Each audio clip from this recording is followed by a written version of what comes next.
Chef Dev, along with Talk about it amongst America. Pastor Archie. But we also want to talk about it amongst ourselves because we are the model. And we discuss topics and how they get to a certain tipping point. So if we do well, KCPZ, Praise 95.3. then things tip toward the godly way. If we don't do well, things tip towards a satanic way. And so our objective is to look at where we're at and really discuss some issues and how we can move there.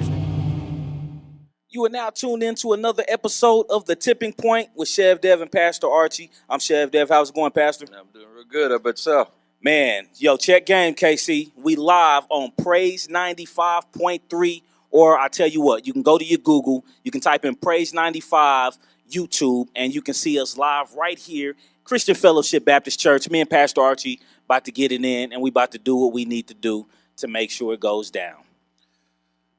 All right. So, ready to dive into our topic? Yeah. What's today's topic? Well, we got to talk about, finish our conversation about the significance or insignificance of the church. Okay. Is it a generational problem where we have a generation of consumers who do not serve in the way past generations of believers served?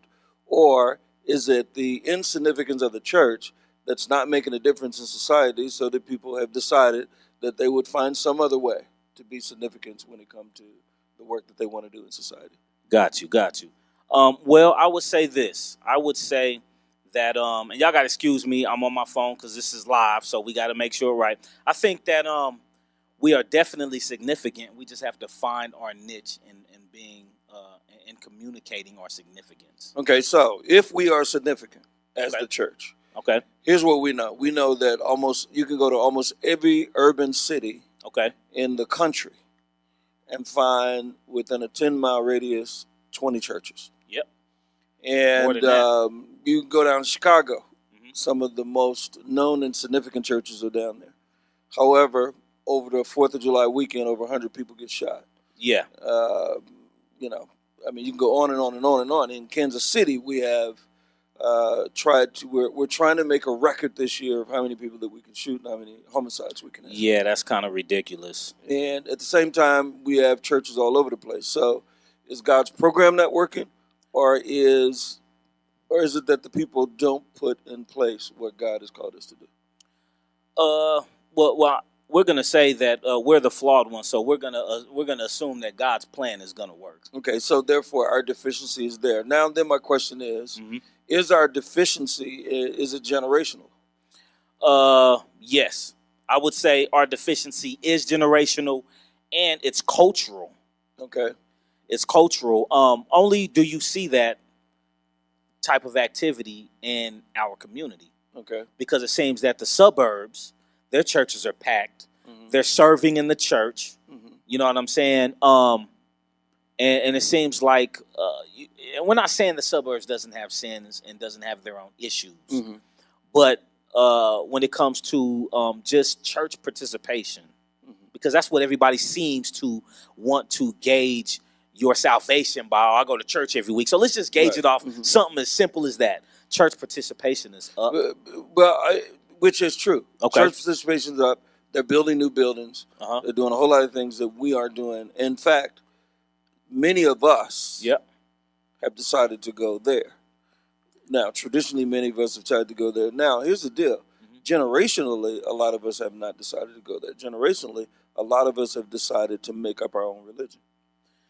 Yes, I think that's a pride thing, and I think that, of course, we would all love to be saved and continue to live in our sins. So, there's no religion that's gonna say, "Come on in, and let's do it." So let's just make up our own thing, so we can have our cake and eat it, and we can eat it too. It's not as much that as it is.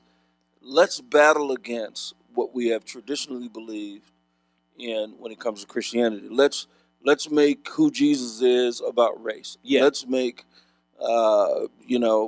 it about the mistakes that church people have made. Let's make it about all those different kind of things, and then let's even go as far as to create an identity that connects us with the Bible, but not hold us responsible to the Bible. Let's call ourselves Hebrew Israelites. Okay. And so, why is this generation, your generation, and following, And we've talked about this plenty of other times. The problem is, as Neo in the Matrix says, the problem is choice. Okay. Okay. Back, you know, in a couple of generations before mine, your generation, one car, you know, for those that the fathers was in the house. When it's time to get up and go to church, everybody's getting up, going to church. You know what I'm saying? Today, 3-4 cars. You may see the person in the next room every couple of days if you want. You come in and go as you please. You got your own cell phone. You got your own TV. I do my own thing as a 14-year-old adolescent or a 16-year-old person. You got your own life. So I think with that freedom comes choice. And I think we can say something as small as that grows into having choice of how we're going to live our life, even spiritually as an adult. If I'm by myself at 16, making my own decisions and doing things how I want to, I'll make up how I interact with my friends. I'll make up how I interact with women. I'll make up how I interact with money and do my own thing. I'll make up how I want my future to go at 16. And then 29, when I want to get my life together, I'll make up my own way of serving a deity in order to get my life together. So you're it's saying choice. Progressive wealth is the cause for urban communities and young folks to fall away from the church. Progressive wealth. That means that we have, not necessarily that we have wealth in terms of, you know, I can pass down something, but I have progressed beyond the limitations of the previous generation. And because of that, yes. Then and in this case, because I want to keep it clear, in this case, my argument is wealth is equivalent to freedom and choice. We're not talking about because we have enough money we can make up our own religion. You have your own money, then you're probably not even interested in changing your life. You know what I'm saying? Because you're comfortable where you are. But I think today's generation just have so many options in every facet of life. We talk about it all the time. You know what? I wake up, I don't want to be a girl anymore today. I have the option of being a boy or vice versa. Or I can be both. Or, you know what I'm saying? So should they, is the solution to have less options? Well, no. So I think we need to identify the problem. And this is where we disagree because I feel like I have identified the problem according to my knowledge and what I see every day. I think as the church, we need to identify the situation and then adapt to those circumstances, all while keeping the infallible word of Jesus Christ in the lifestyle of biblical living. Okay, so your theory is that the progressive opportunities have given us so many choices that often I believe that it's up to me to do everything, to decide, even my religion. Okay, so my theory is that not necessarily about the issue of choice. My theory is that our biggest problem is that there's this degree, there's this lack of commitment. There's this degree of commitment that one generation had. And that commitment level extended onto everything. They stayed at jobs longer. I mean, we stayed at jobs for 30 years. You know, we stayed at our churches even when they went through turmoil. We stayed in our communities even when people invited us to other communities. We shopped at stores that we thought were contributing to the community. So there's a sense of loyalty, sense of commitment, and all those things you could depend on. We have a generation that do not have the same level of commitment. So you know, a job every 3 years. This is the thing. This is the thing that we have to understand about commitment. Commitment is not easy.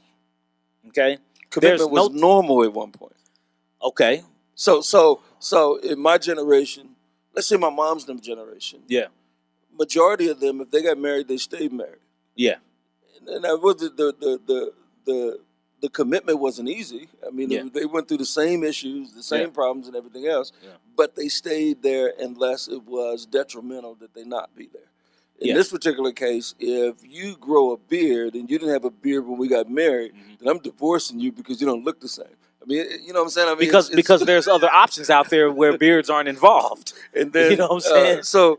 So I guess I'm saying, how can we have in a functional and progressive church when people feel like renters rather than owners, where the members feel like shoppers rather than people who have come in and made investment commitments? I mean, if I come to a church and I'm shopping, then what I'm saying is, God, please me and entertain me, or else I'm going to another show. It's unfortunate. It's an unfortunate reality. But, you know, the thing is with you, Pastor, I find us a lot playing the merry-go-round is because I'm a solution guy. Okay. Okay, I think there's no benefit in focusing on a problem. Focusing on a problem is going to make a mole into a mountain.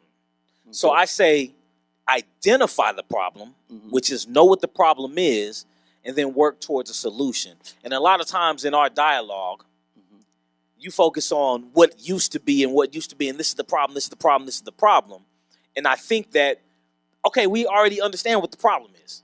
Now we have to focus on a solution. If we put most of the energy of beating the dead horse of the problem, we put that energy into a solution, I think that me and you will for once agree on something.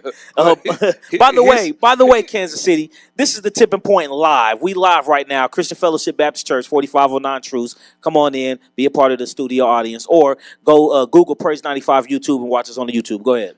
I was going to say that, okay, so we disagree about that. Because I do believe that there needs to be some evidence of what works. Okay. Whenever you have a problem. So if I get a cut on my foot, yeah, I want to explore whether there are infections in there. I mean, what was my foot like before the cut? Gotcha. Because that's what I'm trying to get back to. Gotcha. I'm trying to get back to the thing that works. Okay. What you'll do is say, there's a cut.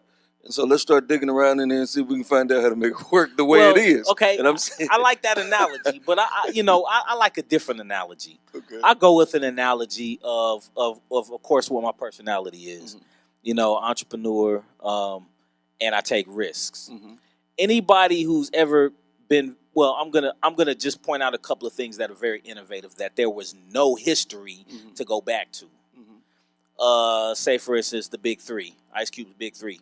It's blowing up. There's never a history of that. There's regular basketball, and he just comes up with this idea that says, look, I'm going to start something that there's no history of, and I'm going to do this. He's going to innovate. So that's my approach. Look, we have to try something that there's no history of doing in order to bring a paradigm shift or a culture shock to the community that says, oh, we've been missing it. What is this? Well, see, you know what I'm saying? To me, I think that is some of the foundational reasons why people are trying to make up a new religion. Okay, I would agree. I would agree. Now here's the deal. So let's talk about this for just a moment. Okay.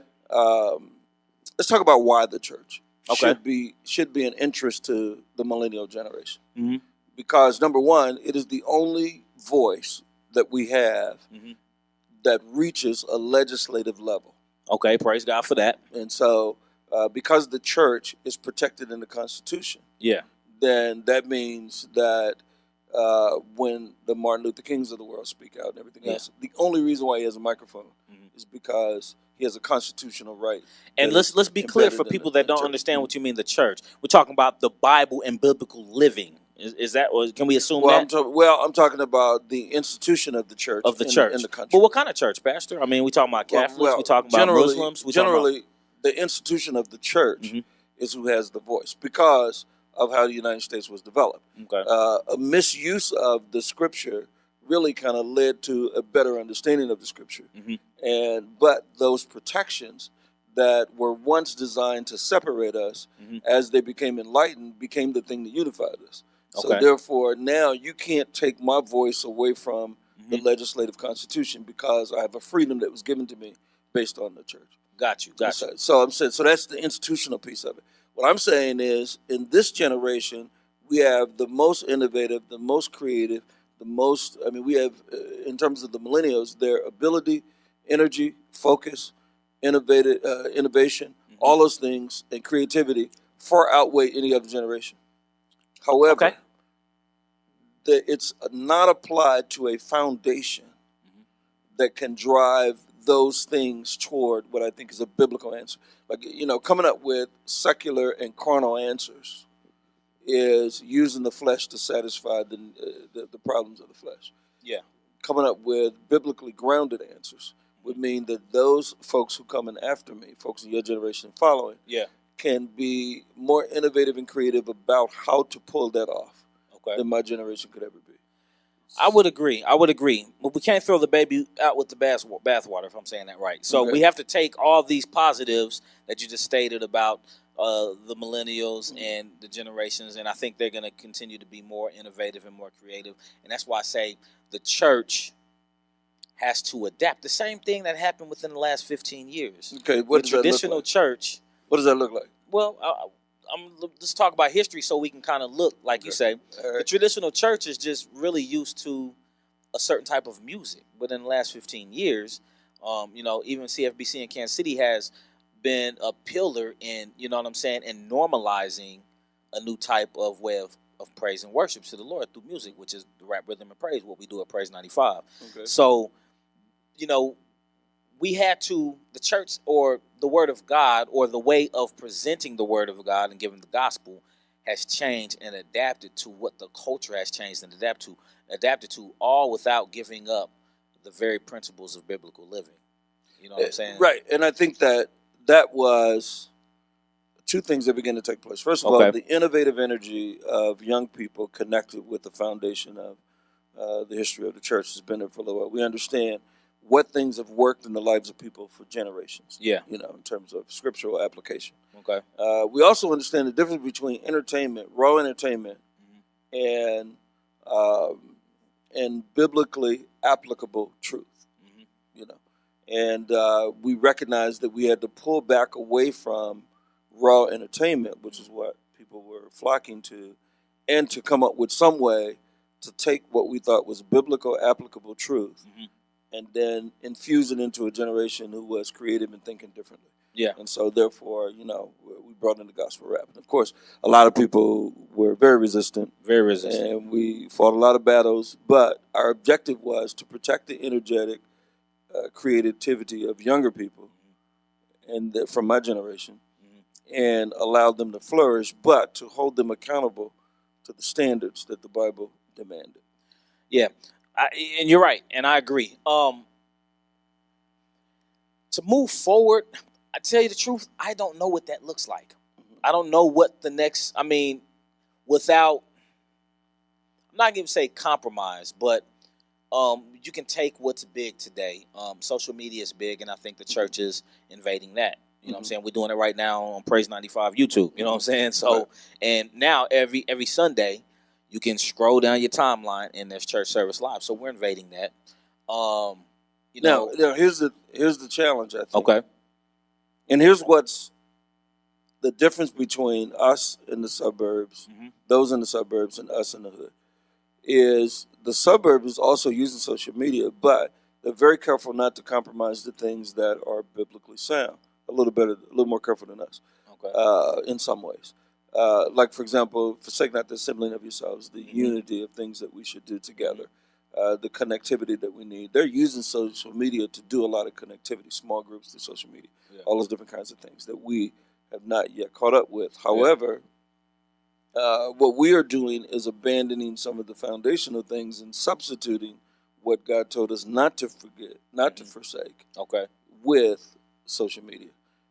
Our perception of friends, like, for example, I was talking to some folks who were not from the hood, and they said, "Yeah, I use the whole social media platform to create associates that I can connect to, and I do a lot of networking through a lot of those mediums and a lot of things that are doing those mediums, but that has never replaced real friends." Okay. Whereas, here's the thing: if you're on social media and you got 5,000 friends, you think you got 5,000 friends, then you got something wrong with you. But I think you know what I'm saying. But I would probably say, just like if you think you get a pair of Nikes, you are now the best. Exactly. Right? Yeah. Exactly. Then it's the same thing. I think we treat it the same way. That's fame. Yeah. That recognition by a whole lot of people begins to formulate my identity. Yeah, and I understand that, but I still think it's an avenue that is successfully being used to give people the gospel and give them the option of the gospel. Gospel. Giving them the gospel and the option of giving them the gospel. And that's what I've really been noticing throughout my walk. I'm just continuously amazed at how the Lord, being sovereign and allowing the world to continue to thrive how it is, he's not going to make an avenue where he can't be implanted in. I mean, even with the reality show craze. Now, it was, to me, it's some little buffoonery going on, but the word of God was in them reality shows too. You know what I'm saying? So you got TV, you got radio, you got social media, you got apparel.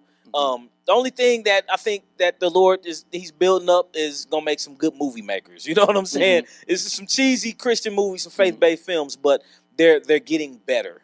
Well, I mean, You know that's what a I'm good saying? one. I mean, you know, as you know, we kind of paraded, promoted, and was a clear part of the War Room. Yeah, very awesome movie, You know, excellent that movie. kind of stuff, and some other Yeah. things. I think. So then the question is, what does the church of 2020 looks like? Is it that everybody just gets up and grab their phone and look at church? Is it? Well, I mean, people. I mean, that's not different than people saying I'm gonna go to Stay Home Baptist every week and just watch it on and just tithe through the phone. Or so, you know, it's nothing different. But I will say this: I will say people can do that, but it's not going to be upholding the biblical standard of not forsaking the. But I assembly think that of yourself. if social media is the lens through which I see Christianity, then it becomes the adjective that describes my Christianity. If Christianity is the lens through which I see social media, then social media will be a contributing factor. Yes, so you're saying we need to make disciples first, and then introduce them to social media. Well, introducing them to social media to be right. disciples. I think that social media has to be defined by my Christianity versus the other way around. Well, I mean, I think that's with everything, but I think it's just a good way to capture somebody's attention. You know what I'm saying? Because there's people who live their life on social media. They're entertained by social media, so there has to be, you know what I'm saying, the balance. It can't be all just ratchetness and, you know, you got 5,000 friends, somebody's going to say something about God. You know what I'm saying? Not saying that that's the defining moment of salvation. I'm just saying that the Lord has been instrumental in putting the gospel in every facet of what's going on this earth. So let's get down to brass tacks then. Yeah. I don't know what that is. That an older saying? What's What's that saying? mean? Yeah, What's brass tacks mean? You're too young though. Don't even worry about that. All right. Okay, so what do we do today? What do we do today to begin to capture a generation that is killing each other? Generation. I mean, I can list a lot of bad things, but I can also say, how do we capture one of the most innovative, insightful, creative generations that have ever existed in humankind? You know what? And we talk about this a lot, and I really never have an answer. But the best thing that I'm gonna say, I've had a couple of answers that I had to think about. I was like, maybe that's not the best way. I'm definitely gonna say that we have to hold the line. You know, if you're thinking about you know, football, love football, defense and offense, you got to hold the line of scrimmage. So we can't allow everything that's going on for us to be pushed back past the line of scrimmage because we're going to use yardage like that. Not only can we not afford to be pushed back past the line of scrimmage, we need to drive. You know what I'm saying? What does that mean? I think that we need to be more visible. You know what I'm saying? I think that if it's one thing that I can say about you know, Muslims, you know, it'd be 103 degrees and they out there with them bean pods in that paper. Jehovah's Witness would knock on your door on a Saturday morning. They don't care what's going on, and they gonna knock. Even my Hebrew brothers, they gonna be on the plaza, 12 of them. You know what I'm saying? And that's what the church needs to do more of. Now, here's the deal. Now we go back to this mentality. Yeah. Because when you go and become a Muslim, you're not shopping to find what entertains you. When you go and become a Jehovah's Witness, you join it to serve. Yeah. So why why aren't people coming to the church to serve? Right. When you come to Christ, you're not coming to serve. You're coming to say, they didn't sing my song. She didn't speak to me. I'm going in there to satisfy me, and I'm not willing to work through the relational elements that causes us to become. You know what? You know, maybe this is a corner way of thinking, and I don't even have the whole thought together. But when you think of, I'll have to get back to it because I got to gather that thought. But here's the thing that I do know. I know that Christianity is the most recognized religion on earth. And it is recognized and its voice is heard with those who gather together and have a strong commitment. to achieving their agenda. You know what I mean, else? even at the city, I serve on the city planning commission. Yeah. When something happens in a community, in some communities, Mm-hmm. they gather at the church, and they have these neighborhood meetings and discuss the issues and all this kind of stuff, and they begin to kind of pull together a strategy that they feel is best for their community. Yeah. And they all march down there. Yeah. And they all come down there and see what happens. I will see folks come around and things will be proposed that are a detriment to our community. Mm-hmm. And I may speak against it because I know that it's problematic in my community. However, I can't get the support. I can't get the crowd. I can't get the folks coming down. I can't get them gathering around talking about what's happening. Now, and I'll give you some examples where it worked well. Okay. Here at Christian Fellowship, we had a Dollar General. Okay. Moving into right on the corner. The one that was moving into that was Family Dollar. Okay. Some other stuff. Dollar General. Oh, right up here. Gotcha. Was moving in. Now they had to come past the city council, the city planning commission and city council. They had a design that was this metal building that they wanted to throw up. We were able to gather and have Manheim, Historic Manheim Park, Neighborhood Association, Hyde Park folks was here, everything else. We were able to gather together and to force a design that cost them more money and resulted in what we were looking for in the outcome. Another example would be the McDonald's that's coming up right there on 47th Street. Yeah. McDonald's wanted to come in and put a glass building and stick it up down there. Yeah. Like, no, you're not doing it around here. So gathering together and connecting and having the right kind of discussions led to them building with the same quality as all of the other building facilities that's going up around it, which is what they don't do in our community. So the church being active and committed and being a part of the discussion to take place and willing to facilitate the kinds of discussions that are best for the community are significant things that can take place, and younger generation with innovative energy and creativity contributed to the outcome that's better for the community. Yeah. But if I'm not committed enough to the community, even as a church, then I'm going to leave as soon as I can. It's bad, yeah. And I'm going to leave as soon as Yeah, we just don't have that same outcome. Yeah. And so I can say most of the churches that started with us in the community have left to go to the suburbs. Got you. Yeah, it's just the way the ball bounces, G. You know what I'm saying? So, but to get back to the point, when it comes to why are they willing to go to other religions, people are willing to go to other religions and serve. And while you're talking, I was thinking, I think a lot of people, and I think this says a lot about the word of Christ and the gospel. I think some people may think that the standard, what they know about the standard of Christ is so high it's out of reach. So let me serve to something that the return is in reach.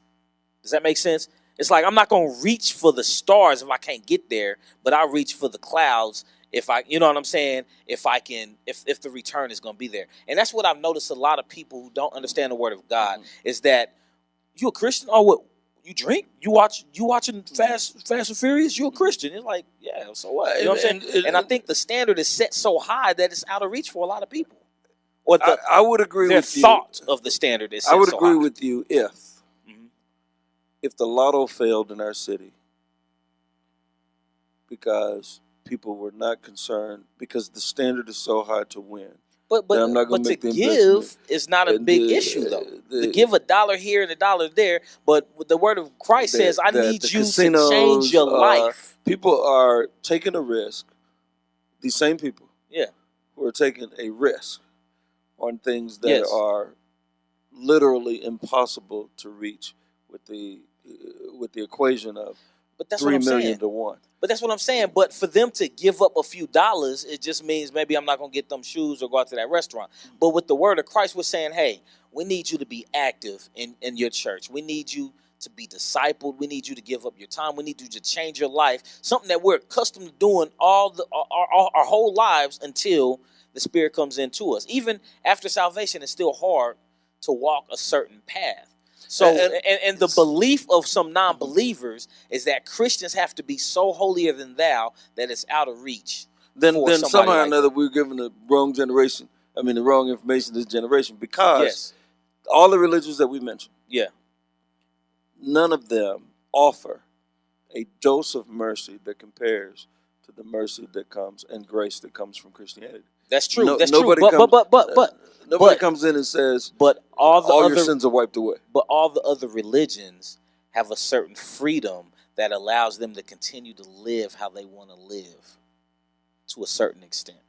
Then it ceases to be a religion. Okay, but I'm just saying. I'm just going off of what we see, what I know, and just through this dialogue. Anyway, this is the Tipping Point Live. Chef Devin, Pastor Archie, doing what we do. Okay, so you through with the commercial? Yeah. Okay, so then how do you reach a generation that says, I'm not going to change my life?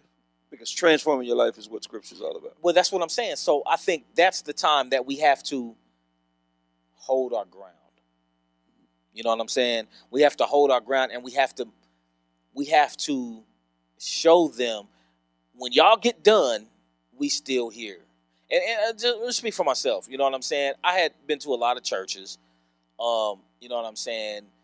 But the first time I seen God was, of course, through my brother. You know what I'm saying? Shout out to Jay Blas, because he was saved 5 years before I was. I know that 5 years was hard for him. You know what I'm saying? It was hard. But if it was one thing that I knew, no matter what I was going through, I was going to go to him and get the solid word. You know what I'm saying? So then when I came here, and then I seen solid men. And it wasn't the fact that it was men. It was like, man, it was dudes like me. You know what I'm saying? It was dudes that was my age. And I could tell, you could tell a hood dude. You know what I'm saying? I was like, man, it's not 2 or 3. It's like 10 of y'all. And y'all all up here. And then as I got to know them, so even while I was out there doing what I was doing, when I did waltz back in here, fresh off of a long night, Friday, Saturday night, and then the solidness was still there. So that was, the analogy of, the line was being held. Now, if I was going out and then I see one of them or see them, I'd be like, see, it ain't all what it's cracked up to be. If I waltz in here and a couple of Saturdays, 4 or 5 of them missing, and it was like, see, they ain't even here. You know what I'm saying? But no matter what I was going through, the ups and downs, still sinning, still doing my thing. And I came back here, and the same fellas was here, just being real. Like, so what you do? Because I was, you got to be transparent. I was like, I had this little hottie so. Hey, man, you can't do that. Just dude, same age as me. So that was my visual representation of the word of God that was holding. Not only was it holding, them same guys was like, what you doing? You need to come to this. You need to come to this. So they were actually driving. So it was like, come to this. In your life. You know what I'm saying? So I think that's what we have to do right now, is we have to not only just hold the line, we have to drive. And what that drive looks like to me, and what I do, and what the Lord has gifted me to do, is to take it to the street. Take the gospel to the streets. And I can say this. I can say that I do think the Bible is very clear. Testimony is a big deal. We don't use the term much anymore, but my witness got to be strong. You got to be able to see that I'm genuine. I'm not hypocritical in that I make mistakes, and I come clean about it, and we just kind of walk this journey together. I think that's a big deal. I still think that we got to have a strategy that ministers very, very effectively to a generation that wants to be served more than they want to serve. It's kind of a big deal. Well, I want to know if there's any questions that we can. I'm gonna walk off camera a little bit to give you this. Hey, y'all. All right. How you doing? Doing very well. So first, I just want to try to piece together what you guys are talking about and then ask my question, if that's okay. Okay. All right. So we started out with just what do we think the issue is?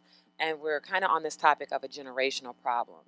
And you say generation and culture. I just want to throw in this part. I think that is correct, because what you're talking about is people have too many choices. What you're talking about is there's a lack of commitment. But those are not different ideas. Those play directly into each other. Because there was a time when people got gold watches because they were on the job for 70 years. Now, our generation, my generation, is taught to win. And that is it. We're not taught to commit. We're Wow. taught to win in the fastest, most efficient way. So we don't care about no gold watch. Why would I wait on your gold watch when I can go get 5 on my own? So a lack of commitment and too many choices play directly together. What I will add to that is that it's also a political agenda to keep confusion about, right? That's just where the devil plays. If I can tell you that you shouldn't accept Christianity because you're black and that was given to you by the white man, you're confused. Yeah, You didn't heard Jesus all your life from all these people that you've seen who have not been successful because of the sin they want to keep in their life. Yeah. And then you have something else to blame it on. So there's also a political agenda playing into how we have so many choices, why there's a lack of commitment. It's not just, well, it has to be A or it has to be B.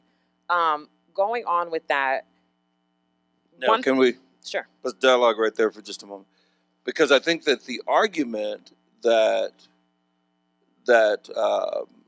Jesus is a white Jesus is an argument that stimulates from the black community. I don't think that. So Stimulates. Tell me what your stimulates. that means that, you know, the guys who have come to the conclusion, like, you know, like some of the dialogues that I have with some young folks who will say things like, you know, I did my own research. You know, I was like, what? Where'd you do your research? Well, on the internet. Okay. Right. 80% of the internet is false. So that's kind of where you did your research, and you found some archaeologists that told you like something like, well, there were some writings in the Bible about some of the things that Moses talked about before Moses wrote the Bible. But that just means that it was true. I mean, if people wrote about a whole lot of stuff, that means that there's some validity to what Moses wrote, because not only did he experience it, but other people experienced it too.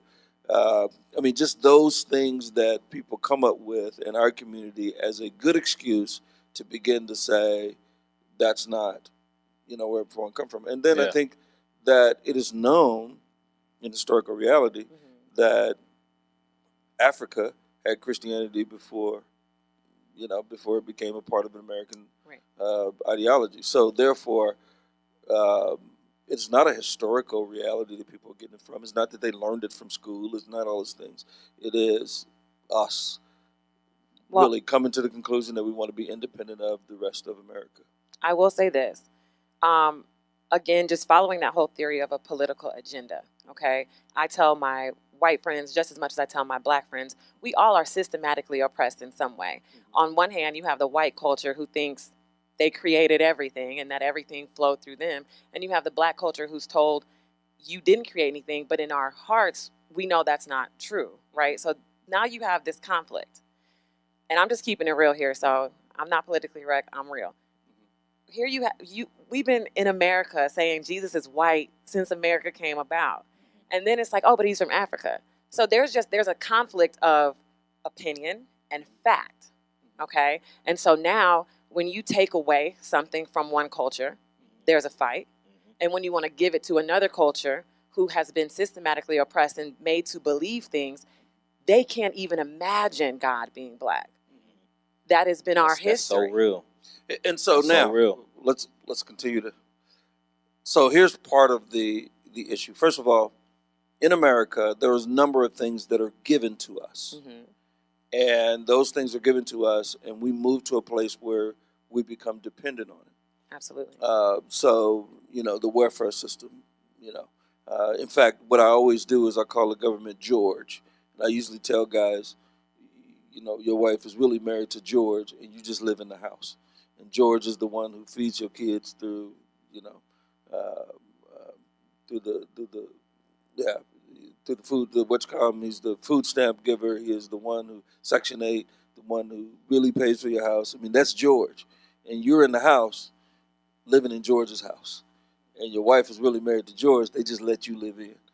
And that's kind of what happens to male leadership in many different kind of ways. But remember, the public school's objective primarily was to indoctrinate people with the notion that America was good.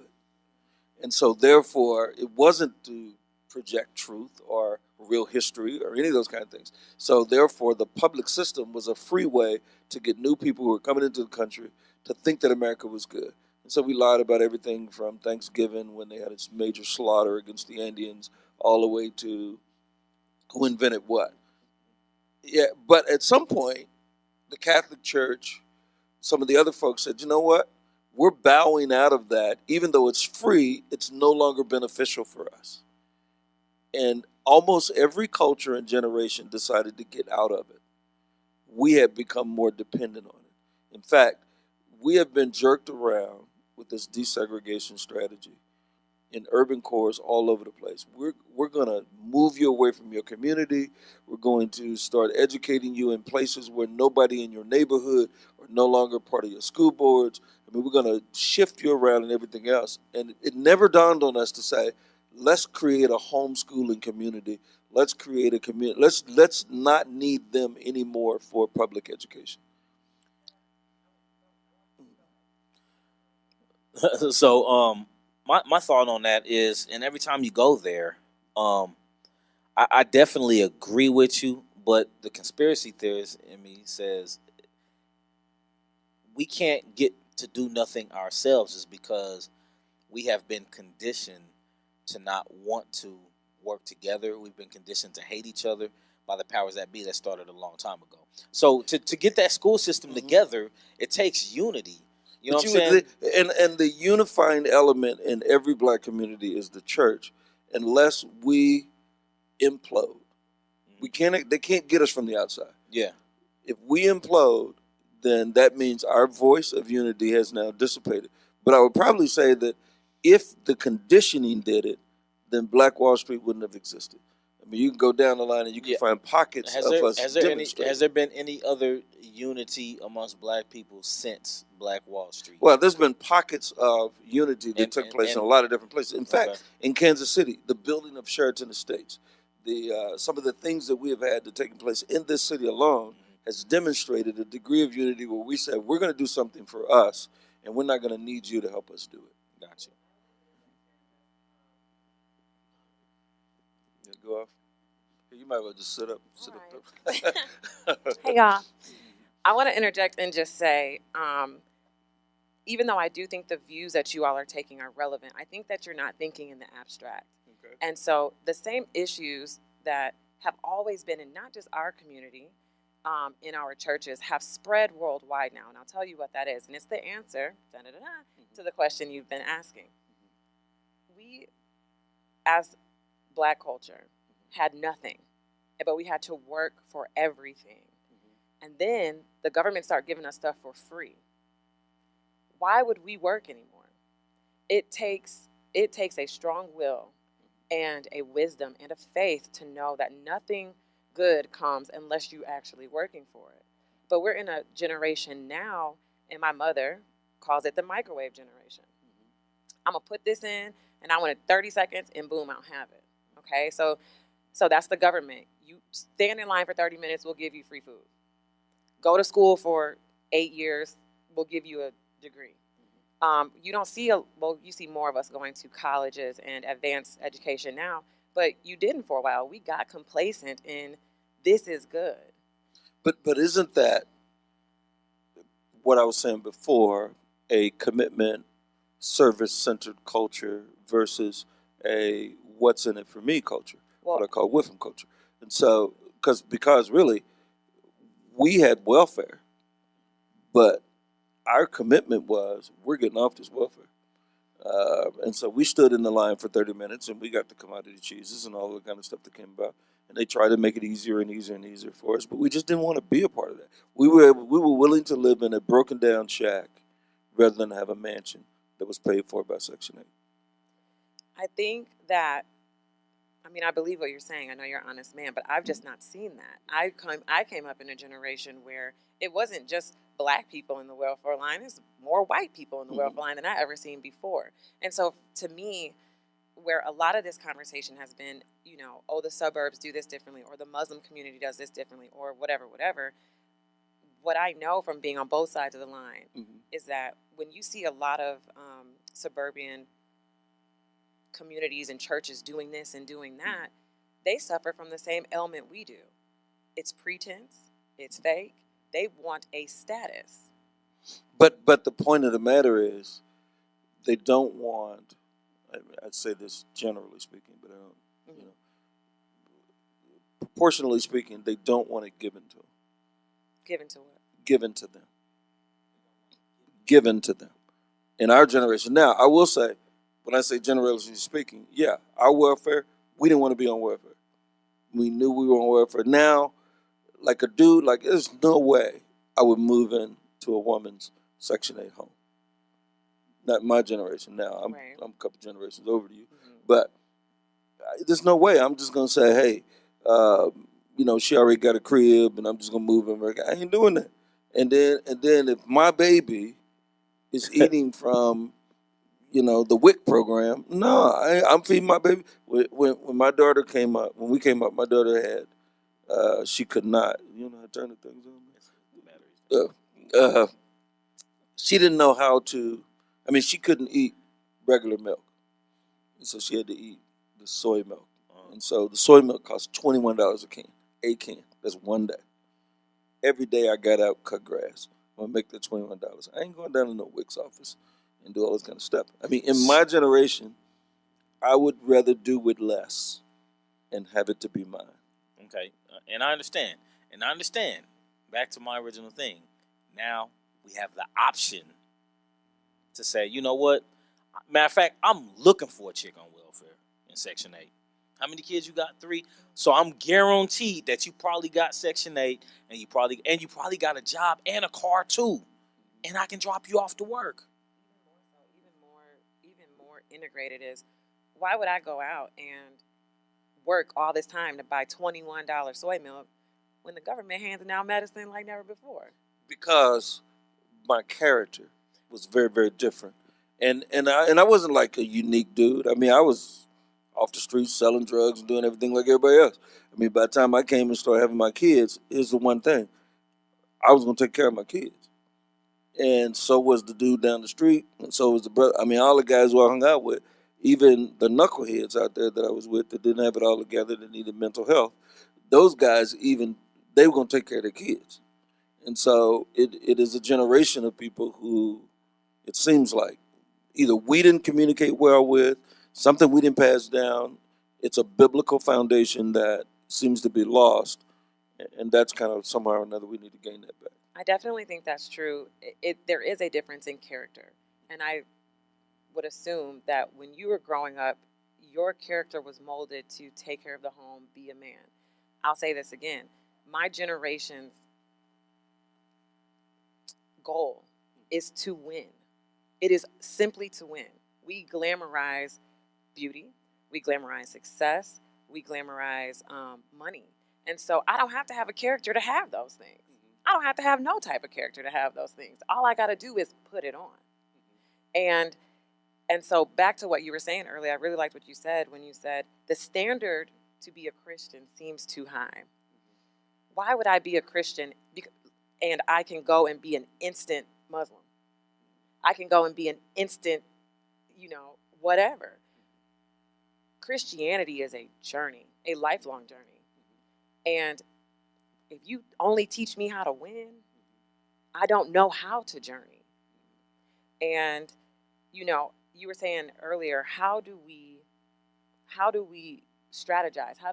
What's the solution? And for my generation, I really think that it's communicating to the younger generation that salvation is the win. Salvation is the win. And so what we're having to teach them is that you do have options. You have options to get your salvation, but there's only one right way to do it. There's only one way, and that's through Jesus. And you have options. If you want to get Jesus on your phone, get Jesus on your phone. But you really have to be committed to getting him in one of those options. And for me, I was that Christian who, my mom raised us in church. And as soon as I got some freedom, it was like, ping. But whenever it was bad, I went to church and I knew where to go. And I'm only 27 years old. I love God. I love the church. I love being here. I love feeding my soul with him. And what clicked for me was, I love who I am when I'm with him. That means I have to be with him all the time. And so now it's like, my option is not just I'll watch a TV podcast or listen to something. I gotta be there. So it's not like it's not happening in the young generation. It's just that the mindset got to be ready. But there's some other things that demonstrate a commitment for you. Okay, so if I run into the average 27-year-old and I say, and I have a conversation with this 27-year-old person who's from the hood, Mm-hmm. and I have a conversation with you about your college degree. Could you tell me, I went to college, I stuck with school long enough to get my JD, and now I'm a practicing attorney at 27 years old. Mm-hmm. How many of those will I find? So there's something that is unique about your individual character that does separate you from the 50. So if I run into 20 people out there, I might find 3 or 4 of y'all. I will say this. Again, it's that status, it's that place. When I was going through college and going through law school, all I knew is that I didn't want to be poor, even though I am. I didn't want to be poor. And it had nothing to do with commitment to me. It had to do with the win. I wanted to win. I wanted to be an attorney. When we watch movies, what we see? Doctors and attorneys. I wanted to win. It hadn't had nothing to do with the commitment. But it has to. It has to. The commitment, maybe that was your ideology. Right. But here's the recognizer, because I know a lot of brothers who want to win too. And they ain't going to no college to win. They're going to go to the bank at night when ain't nobody there, and that's the way they're going to try to win. They're going to go down to the corner and try to sell some crack. They're going to win the easy way because they don't have enough commitment to follow through week after week, year after year, and produce what needs to be produced to stay on that journey. Well, then they're not really looking to win, are they? Well, I mean, I think when I was selling drugs, I thought I was winning. Were you? Well, I had some money in my pocket.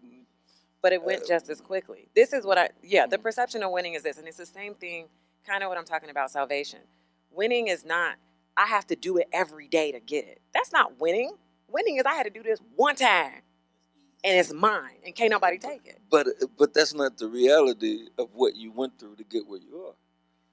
You didn't have to do it one time. In my mind, I did. This was it. I got to get this degree, then I got to get this degree. And I only got to do that one time. And for the rest of my life, I can make however much money. Now, that's what I thought when I went into it. Mm-hmm.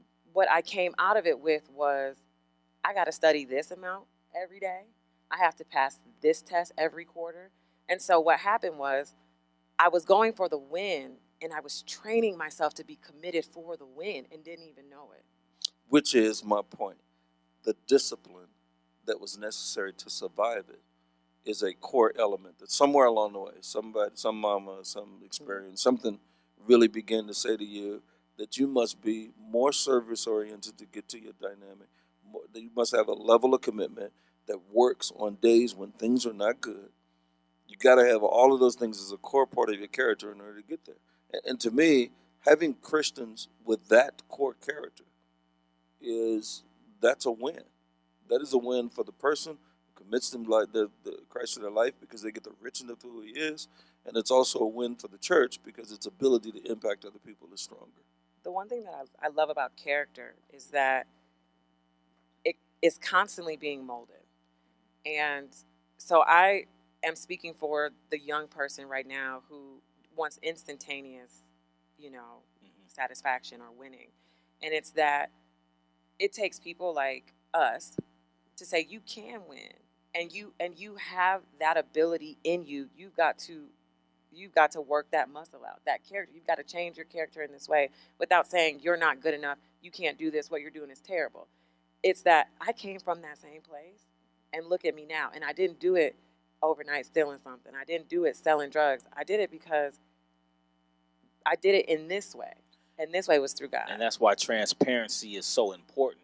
So somebody can see you. I know they look at me like, dude, you know what I'm saying? Like, you in church and you know what I'm saying? Because I was filth monger, you know what I'm saying? So I think transparency and also your witness is very, very important. But I wholeheartedly agree. And that's a great point. I'm glad you came up here. Thanks. Because we got a two-way street here when it's us and you just brought in a whole nother.